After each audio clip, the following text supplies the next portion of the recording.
From Simon & Schuster Audio. The 5 Temptations of a CEO, a leadership fable. By Patrick M. Lencioni. Read by Boyd Gaines, with an introduction and afterword by the author. Here's Pat Lencioni. Being the chief executive of an organization is certainly one of the most difficult challenges a person can face in a career. But it's not a complicated one. Now, some CEOs, especially struggling ones, might disagree with this statement.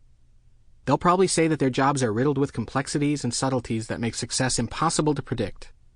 And if their organizations fail, they'll probably point to a tired list of causes like strategic errors, marketing inadequacies, competitive threats, or even technology failures. But these are only symptoms of their real problems. You see, all chief executives who fail, and most of them do it one time or another, or in one way or another, make the same basic mistakes. They succumb to one or more of the 5 temptations of a CEO. Okay then, if a CEO's success hinges on just a few behaviors, then why don't more of them succeed? And why do they keep looking at these same financial statements, product development schedules, and marketing reports in search of a silver bullet? Well, I actually think Lucille Ball answers this question best. In an old episode of the I Love Lucy show, Ricky comes home to find Lucy crawling around the living room on all fours as only Lucy could do.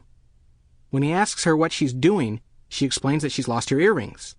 "You lost your earrings in the living room?" he asks. Lucy replies, "No, I lost them in the bedroom, but the light is so much better out here." For many CEOs, the light is best in places like marketing, strategic planning, and finance, because these are safe havens from the painful darkness of behavioral self-examination. Unfortunately, they find little opportunity for meaningful improvement in these areas.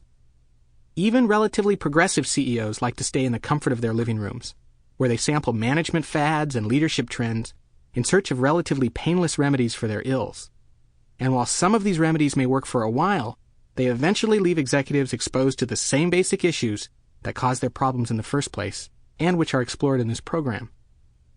Now, the tragedy here is that most executives are intuitive enough to understand all this, but few of them actually do much about it.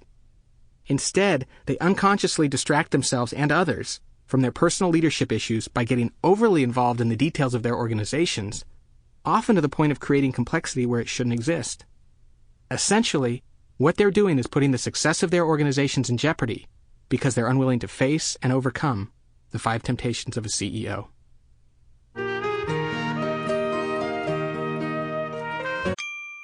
Sample complete.